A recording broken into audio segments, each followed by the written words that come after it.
in the canyon. I'll go wherever you go. Hey, love, I'm ready now. Can't you see this riot inside of my veins? Hey, love,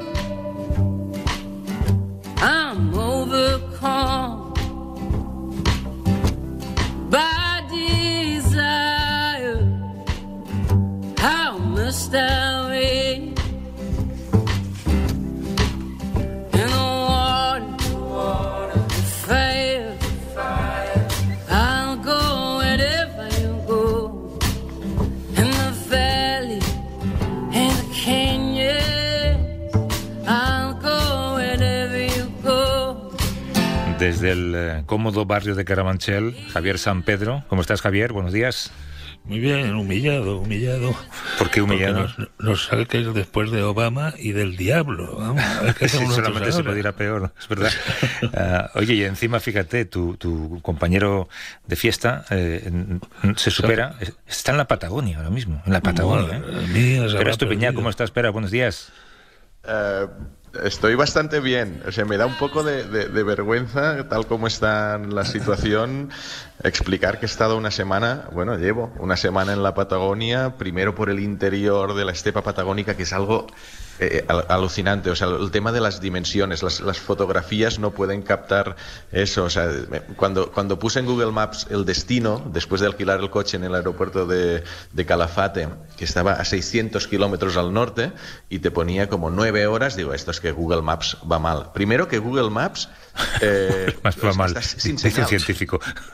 No, pero es que primero que pierdes la señal porque hay 600 kilómetros sin datos de teléfono, o sea, o sin llamadas, sin poder llamar. O sea, es una dimensión que es que ya no te lo puedes imaginar, que no tenga servicio telefónico en 600 kilómetros. Y después, claro... Las zonas cercanas a los polos están peor cubiertas por las redes satélites. Esto es un cálculo, ¿no? Ahora te cuento algo para dos chalaos que estáis ahí. Sí, pero mira lo que me contó un glaciólogo, porque ahora cuando cuelgo con vosotros voy al Perito Moreno, pero estuve de aventura y de turismo, pero también con conservacionistas, después hablaremos de ello.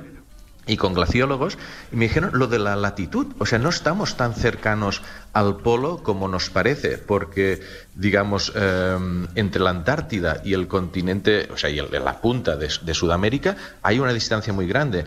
De hecho, estamos un equivalente como al sur de Inglaterra, si fuera el hemisferio norte. Y esto para los glaciares es muy significativo, porque los glaciares que hay aquí, el Perito Moreno es el más famoso, pero el Uppsala, el Speggazzini, que estos dos los estuve viendo ayer, son lo que llaman glaciares templados, es decir, glaciares que no están ni a altitud, no están encima de montañas, están a 180 metros encima del nivel del mar. La típica imagen de que están en medio de un lago, o sea, que dan al lago y que están rodeados de vegetación. Las temperaturas tampoco son tan altas. Entonces, se mantienen, a diferencia de los glaciares de montaña clásicos que conocemos, que es donde hay un frío y una altura que dices, bueno, pues son permanentes allí y cambian poco entre verano e invierno. Aquí en verano bajan muchísimo, pero la clave es que en invierno nieva.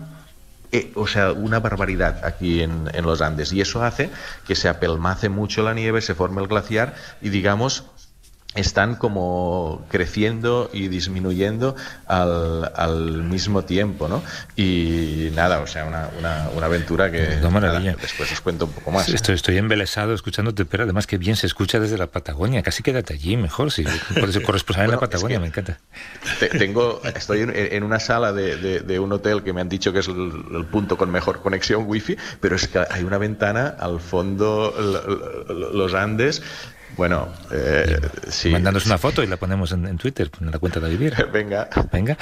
Oye, teléfono, luego lo repito, 638-855-349, por si alguien quiere hacerle una pregunta a Pera desde la Patagonia, o por si alguien quiere consultar la opinión de Javier y de Pera, 638-855-349. Ahora regresamos a hablar de esto que comentas. Antes, un par de cosas que tenemos que repasar de la semana. Una de ellas es la negociación con las farmacéuticas, que es un vía crucis. Yo no sé si, Javier, te ha sorprendido que al final pues nos tiremos las trastos a la cabeza entre unos y otros. No, sorprendido, no. En una situación como esta, donde la demanda de vacunas es todo el planeta Tierra y la capacidad de producción de las empresas es la que es, pues era una situación esperable, y que incluso hemos vivido en anteriores pandemias, que ha habido otras, aunque no tan graves como esta, ni mucho menos, pero también con las vacunas de la gripe H1N1, H5N1 y tal, pues se dieron situaciones parecidas que no llegaron a explotar del todo como ahora.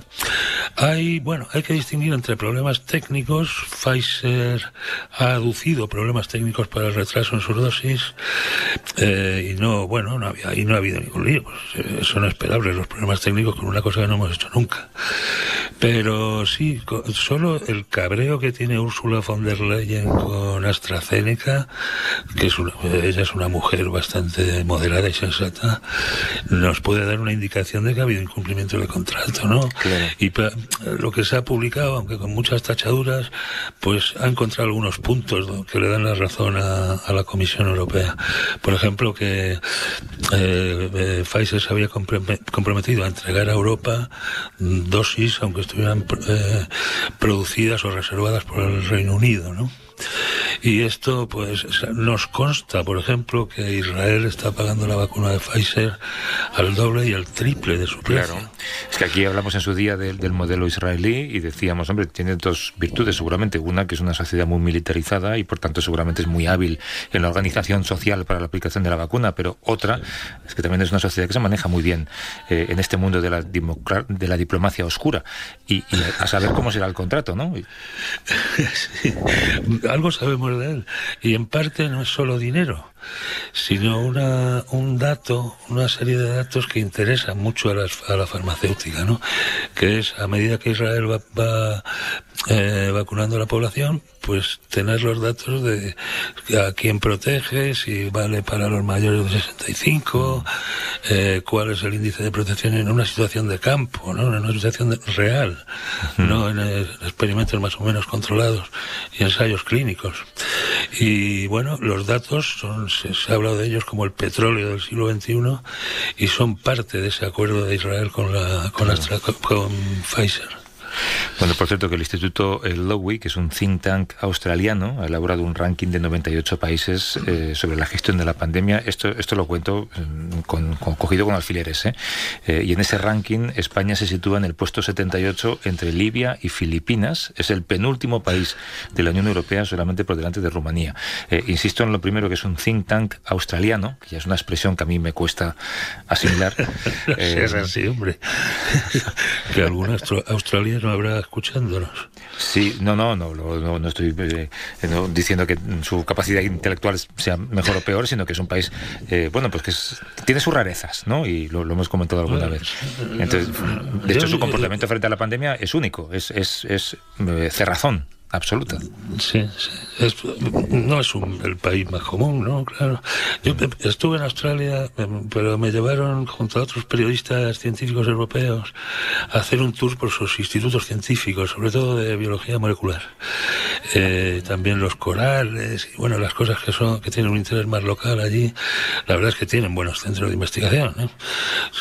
Claro, sabemos que Australia es como la cáscara de un huevo donde no hay nada dentro, porque todo el interior del país está prácticamente arrasado, ¿no? Viven algunas poblaciones aborígenes que sobreviven apenas vendiendo cuadros y artesanía, y todo el movimiento económico y social, científico, está en la costa, ¿no? Y claro, es un país muy raro, ¿no? Pues realmente En este sentido geográfico, quiero decir, o sea, aislar ese país no es lo mismo que aislar Rumanía, por ejemplo. Rumanía, por citar un ejemplo particularmente malo. Un ejemplo peor que el nuestro, según esta lista que ha hecho. Sí. Bueno, si quieren hacer alguna pregunta a Javier Apera, y nos quedan unos minutos al final, el teléfono es el 638-855-349, es un número de WhatsApp, así que pueden dejar una nota de audio también, o un número de teléfono, llamamos de vuelta, 638-855-349. Pero en tu periplo por la Patagonia has estado en un sitio que es patrimonio de la humanidad, ¿no? Sí, y que pensé en Javier San Pedro. No sé si lo conoces, Javier, la Cueva de las Manos, o sea, que también sí.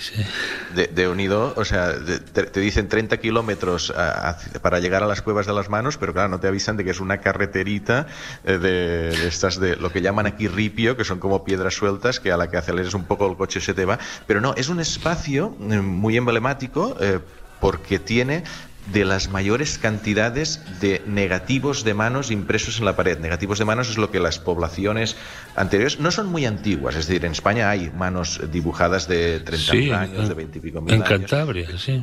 En Cantabria hay cuevas de estas, sí. Aquí hay como un registro desde hace 9.500 hasta hace 2000 o algo así, en unas paredes llenas de lo que hacían estos pobladores para dejar su marca es apoyar la mano sobre la pared y soplar con un pequeño pigmento a través de un tubito y dejar impresa su mano allí. Y eso, a mí lo que más, y supongo que a ti también, Javier, lo que más misterio te genera es que esto se ha ido encontrando en diferentes partes del planeta, obviamente incomunicadas entre ellas hace miles de años, y es como que debe responder a algo interior nuestro. Es como que se hizo viral en aquella época. Sí, pero es que es siempre lo mismo. Allí ves diferentes pigmentos, diferentes épocas, unas más amarillas, unas más rojas. Hay de niños, hay de algunas manos donde ves artrosis, que son de viejos, pero bueno, está estudiadísimo. Y hay zurdos, porque en las cuevas que yo he visto había un porcentaje de zurdos. O sea que apoyaban la mano derecha y soplaban con la izquierda. Sí, en estas, la verdad es que no lo pregunté ni me fijé, pero es verdad que de lo que recuerdo de lo mismo que comentas tú, que es como una de las evidencias que se han mantenido un 10% aproximado de zurdos en toda la historia, porque cuando se miraban las manos, decían, oye, siempre hay una de cada 10 es la otra. Qué bueno. ¿Y qué es más o menos el porcentaje de zurdos actual? Sí. Hombre, allí no puede haber cuevas o pinturas rupestres anteriores a 10-12.000 años porque no había humanos. Hasta antes de esa época, ¿no? Pequeño detalle, sí. Oye, también estuviste de ruta salvaje, pero conseguiste ver una especie en peligro de extinción, que son los pumas. Mira, yo creo que este fue hablaremos ahora con Franco, que me acompañó, de la Fundación Rewilding en Argentina, que son unos conservacionistas que están haciendo una labor enorme, y después de caminar varias horas siguiéndole, diciéndome...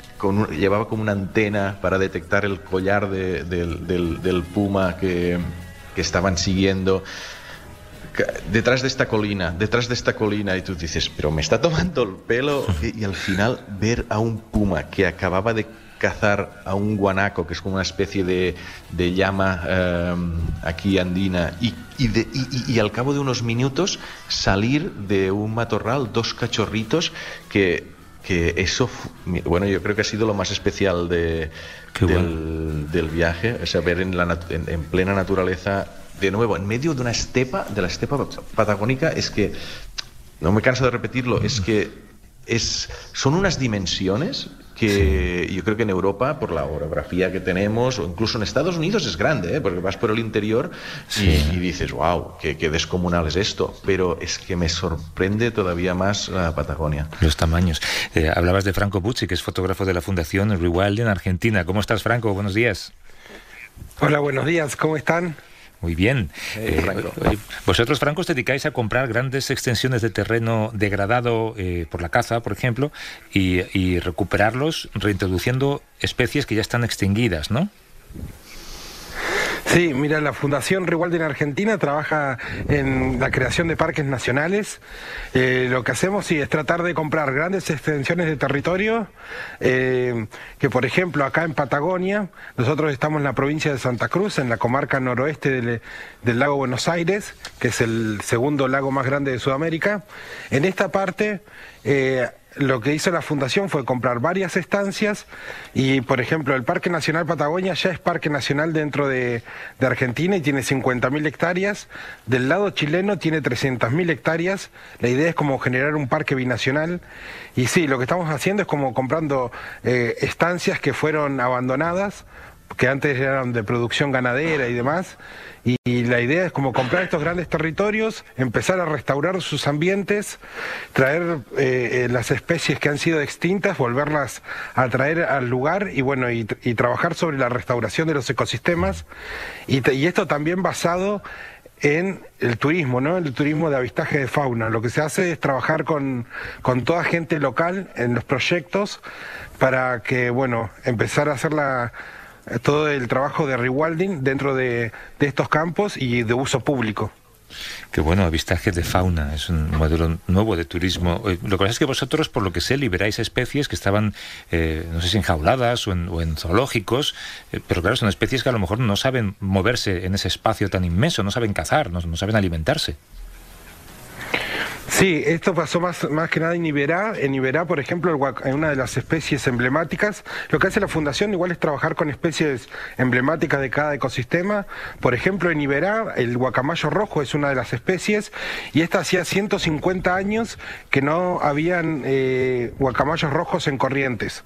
Lo que sí habían en casas, porque se lo tenía como mascotas, encerrados, y lo que pasó fue que la Fundación empezó a juntar estos guacamayos que estaban como encerrados en las casas y empezaron a traer de otros lugares también, y se hizo todo un trabajo de poder enseñarle a los guacamayos cuáles eran los frutos, por ejemplo, que tenían que ellos comer en el bosque, en la selva, que tenían que comer, y les tuvieron que enseñar a volar, ¿no? Todo un proceso que lleva años, y luego de 150 años en Iberá pudieron soltar guacamayos para que estén en libertad, y este año nacieron las primeras crías en Iberá. Así que bueno, son todos estos procesos de empezar a trabajar con bichos que estaban por ahí en cautiverio y bueno, y volverles a reasilvestrarlos, podríamos decir, ¿no? Claro, oye, Franco, y esas nuevas crías será muy interesante ver cómo se las apañan en un campo abierto, porque ellas no han nacido en cautividad, han nacido en la naturaleza, pero claro, tienen unos padres que a lo mejor no les pueden enseñar todos los trucos que necesitan, ¿no? ¿Cómo se van a comportar esas crías? La primera generación de guacamayo rojo criada en el campo. Por cierto, que yo vivo en la calle Guacamayo y me encanta esta noticia que nos estás dando. Sí, la verdad que bueno, aparte se trabaja con esta especie icónica porque, por ejemplo, el guacamayos es el que dispersa las semillas de los frutos, ¿no? Y va como regenerando el bosque. Por eso es tan importante el guacamayo también en Iberá. Qué bueno. Oye, Pera y Franco, los dos estáis en un lugar donde vive gente. ¿Cuál es la relación de la gente de allí con ese entorno tan inmenso y al que tienen que respetar de esa manera? Bueno, eso es interesante que nos cuente Franco, pero la verdad es que hay gente que está muy a favor porque obviamente quieren un cambio de modelo. Yo cuando conocí al propio Franco me hablaba de que él desde hacía tiempo estaba buscando desarrollar esa zona no basada ni en la ganadería ni en la minería, porque no son actividades que generen un desarrollo real. Y sí que quería de alguna forma de reforzar el modelo. Es que me parece muy interesante el modelo de la Fundación Rewilding, ¿eh? Cuando decidimos que compran espacios, ellos iniciaron hace más de 20 años ya con una fundación, tienen mucho dinero, la Fundación Tompkins, que venía de 2 multimillonarios que dejaron su legado, digamos, para preservar el medio ambiente. Creo que uno era Franco me contó, el dueño de North Faith, y en Iberá, que estamos hablando antes, ellos llevan 20 años trabajando y ya con resultados. O sea, no es restaurando estas especies que decía, el yaguareté, y aquí en la Patagonia chilena, no sé si es la Patagonia, pero en Chile ya trabajaron mucho tiempo en comprar ese espacio, restaurarlo y cederlo al gobierno, de Bachelet en su momento, para convertirlo en parque nacional público. Es que es un proceso como muy desarrollado, ¿no? Y lo que comentaba Franco de la población local, bueno, es que el puma, por ejemplo, que nos explique, pero que todavía hay regiones donde se paga para matar un puma porque los ganaderos se quejan de que se comen las ovejas. ¿No, Franco? Franco. Sí. Lo que pasa, bueno, con el puma es una de las especies, es el predador tope, ¿no? Nosotros lo que tratamos de hacer es trabajar con especies icónicas, como le decía, que es, por ejemplo, acá en Santa Cruz, el guanaco, el chinchillón, la gallineta, pero bueno, la más conflictiva, podríamos decirlo de esta forma, es el puma, ¿no? El puma porque, bueno, siempre hay daños con la ganadería. Lo que pasa en esta zona también es que, por ejemplo, hace más de 100 años que la forma de resolver el conflicto de la ganadería con el puma ha sido a través de la cacería. Y no han resuelto el conflicto. Por ejemplo, hay provincias en Patagonia también, como por ejemplo Río Negro, en la cual se paga por la muerte del puma y también del zorro. Y bueno, y así en varias provincias hay como este conflicto. Lo que tratamos de hacer desde Fundación es poder resolver este conflicto y que haya una coexistencia entre la ganadería y el puma y la fauna autóctona. Y para eso hacemos todo un estudio de los pumas, de capturarlos, ponerles collares satelitales y a través de eso empezar a conocer todo sobre el puma, por dónde se mueve, cuáles son las áreas que utiliza. El collar satelital cada 3 horas manda un punto y nosotros vemos una vez al día, manda todos los puntos a una página de internet, la cual podemos ver y mandamos a una persona que vaya a todas las acumulaciones de puntos, que las llamamos clúster, que vaya a todas esas acumulaciones y sabemos si en ese lugar durmió o comió. Y bueno, a través de todo este estudio que se hace del puma empezamos a tratar de generar herramientas de conservación para poder generar esto, ¿no? Y uno de los trabajos que estamos haciendo acá en Patagonia es con el perro pastor. El perro pastor es un perro de ese montaña Pirineo, creo que es la raza, y lo que hace este perro es que el perro desde que nace, bueno, a partir de los 3 meses empieza a estar con ganado y ahí se crea una oveja más, ¿no? Lo que hay que hacer es como mantenerlo al perro a través de comederos en diferentes lugares que se le ponen del campo, entonces no tiene contacto con el humano, y este perro lo que hace es proteger al ganado de cualquier depredador. Entonces estas son algunas de las herramientas que tratamos para las cuales estamos haciendo estudios y poder implementar acá en Patagonia para poder resolver este conflicto, ¿no? Y que el puma ya deje de ser una amenaza y se transforme también como un conflicto ya más resuelto, ¿no? Y ese perro es de estos que aquí llamamos carea, perros carea, que cuando una oveja se escapa del rebaño va por ella y la devuelve al rebaño de manera instintiva. Incluso si hay un grupo de niños yendo a la escuela y ve a uno que se apartó de los demás, le empieza a ladrar para que se vaya con el resto de los niños, una especie de instinto de reagrupamiento que tiene, ¿no? Claro, y en cualquier caso... Sí. Ay, perdona. No, decía que es gracioso que no se utilizaba el perro pastor en estas tierras, que nosotros quizás sí que estamos acostumbrados a tenerlo, y una solución tan simple a priori para proteger de los pumas y tan, digamos, antigua, ¿no? Como un perro pastor. Es verdad. Claro, empezábamos diciendo, Franco, que lo que hacéis es comprar grandes extensiones de terreno degradado. ¿Se la compráis a residentes locales? Supongo que son grandes propietarios, ¿o cómo es?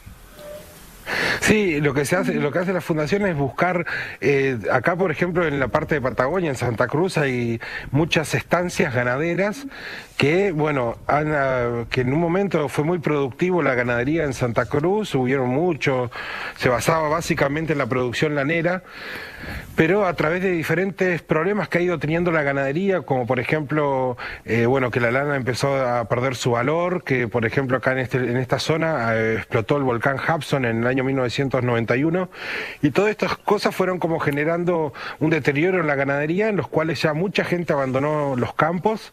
Acá en Santa Cruz se pueden ver muchísimos campos abandonados.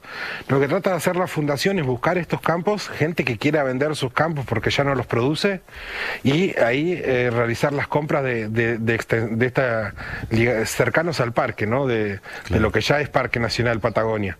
Entonces tratar de buscar estas estancias que ya están como abandonadas, o gente que ya decide venderlas porque quiere cambiar de futuro, y bueno, buscar a esas personas, comprar estas estancias y empezar a hacer todo un trabajo dentro de estos lugares con desarrollo de uso público, senderismos, y bueno, y todo un trabajo con gente local dentro, que es lo que potencia, ¿no? a la zona.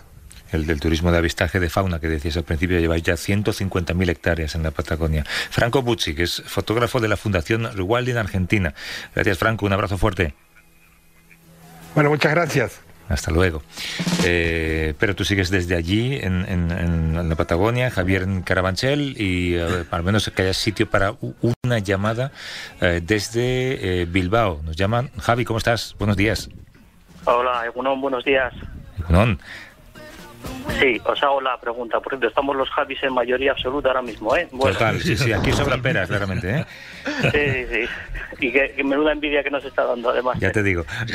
Sí, oye, una pregunta, mira, cambiando de tema, que todo lo que habéis contado de los pumas y de la Patagonia es muy interesante, pero yo vuelvo al coronavirus. Tenía entendido hasta hace poco que con los test de antígenos, los falsos negativos son menos probables que los falsos positivos, pero he estado leyendo un poquito más estos días y ahora estoy un poco confuso.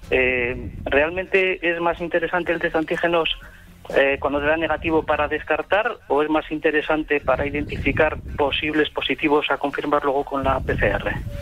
Pues ahí está. Gracias, Javi. Un abrazo en Bilbao. Hasta luego. Venga, lo Javier. mismo, Ajur. ¿Tienes respuesta? No, para descartar no valen. Estadísticamente sí, pueden ser una gran ayuda, pero para tu seguridad individual o la de tus familiares a los que vayas a ver, un negativo en un test de antígeno no te da una seguridad total. Tendrías que confirmar por PCR y además esperar el tiempo adecuado para que el virus se incube. Así que no, una prueba de antígenos no te va a dar una seguridad individual total. Ayuda a la población. En su resultado negativo. Desde Barcelona, muy rápido, Irene, buenos días, ¿cómo estás? Hola, muy buenos días. Aquí intentando que no me lleve el viento, que hoy arrecia fuerte. Mira. Quería preguntar por los nuevos datos que han salido recientemente sobre la colchicina. ¿Qué fiabilidad le dais? Y si todavía debemos mantener la esperanza con tratamientos más allá de las vacunas, ¿no? Para reducir la gravedad de la enfermedad. Eso es. Gracias, Irene. Hasta luego. Javier, tú has escrito sobre esto, creo, además. Sí, no sobre la colchicina, pero vamos, los datos son interesantes.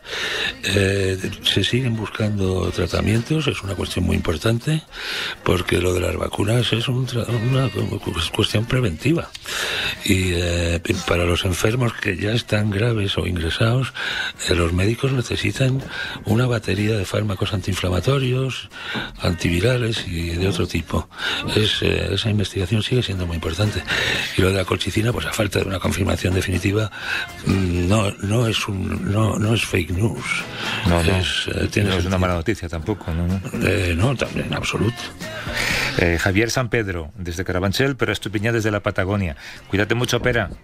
Sí, me doy cuenta de lo rápido que he desconectado del coronavirus, ¿eh? ¿Estás viendo pumas? No estés más envidiando. Venga, hasta luego. Hasta luego.